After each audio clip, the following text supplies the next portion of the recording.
Okay, it's my last day in Torres del Paine. I got probably about 30 miles to do today. It's 7:30, so I woke up at 6 or left camp at 6.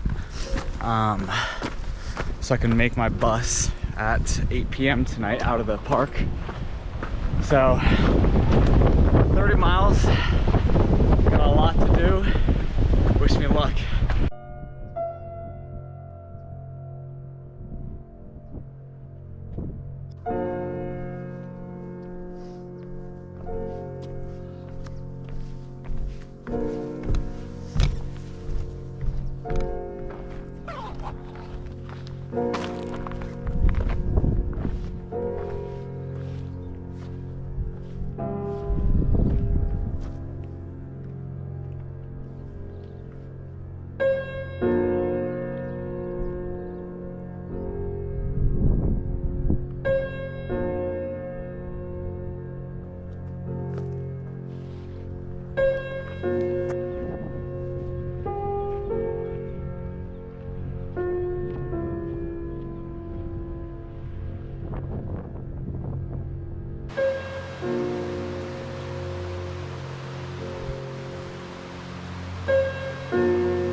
Hey everybody, hope you enjoyed the video. Currently filming this from Germany, spending some time with some family and friends, enjoying the holidays over here, and I hope you all enjoy your holiday season as well. So jumping right in, I know my video ended pretty abruptly.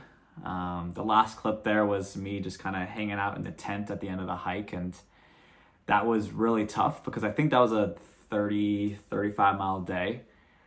So I was extremely fatigued, but this hike in general was called the Torres del Paine hike down in Patagonian region of Chile.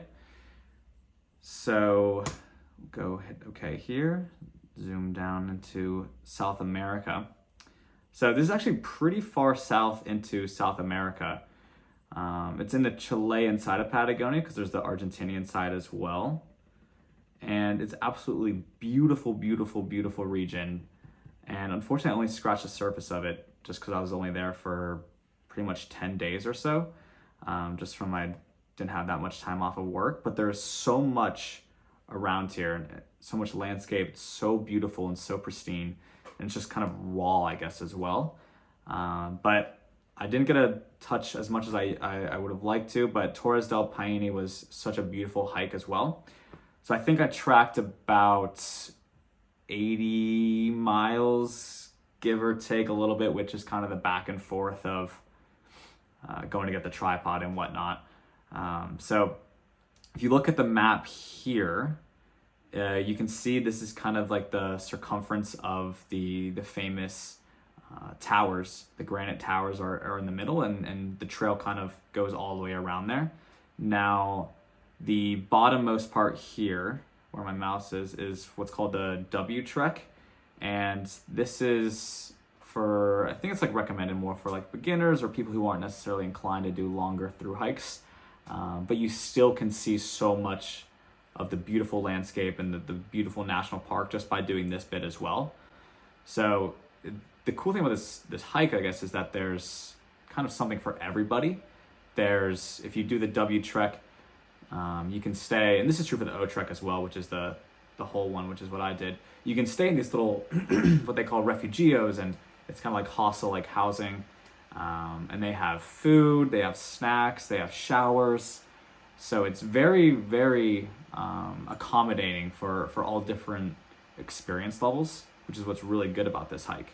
And then if you want to get a little bit more solitude, a little bit more of that kind of true backpacking, feeling, then you can go in the O trek towards the back half, and you see much, much less people there, which is what I really enjoy. And I found a lot of my enjoyment there in the back half just because of the people were more sparse. So I enjoyed that a lot. But you can see the elevation gain here as well. There's kind of 3 big spots that there was elevation gain going over the pass in the back half there, and then going up to the 2 granite tower viewpoints. Those were kind of like the biggest elevation gain parts. I think this hike, doing the O trek, is recommended to do it in, I don't know, I think it's like 7-8 days or so. I did it in 4.5 just because of the time crunch I was on. So it was really, really, really demanding on my body, and it was pretty rough in that sense, but I still was able to enjoy it, and it was beautiful, beautiful scenery.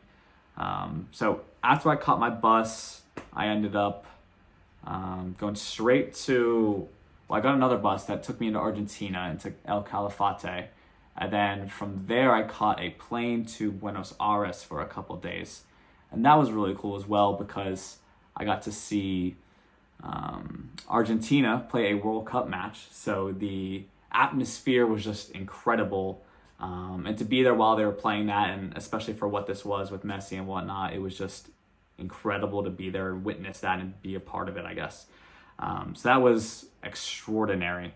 And it's once in a lifetime opportunity, something I'll never forget as well. So that was really cool. And then I basically hopped on a flight that Sunday from Buenos Aires back to Santiago, Chile, back to the States. And I think I got back stateside at like 6 in the morning. And then I had to work that Monday as well. So it was a pretty rough trip in terms of getting back. All in all, it was a beautiful, beautiful, beautiful trip. And I need to go back down there just for the region in general. It's super gorgeous, and there's so much down there still that I have to see. But all in all, this trip was awesome, amazing, and everything I could have asked for in a backpacking trip was super gorgeous.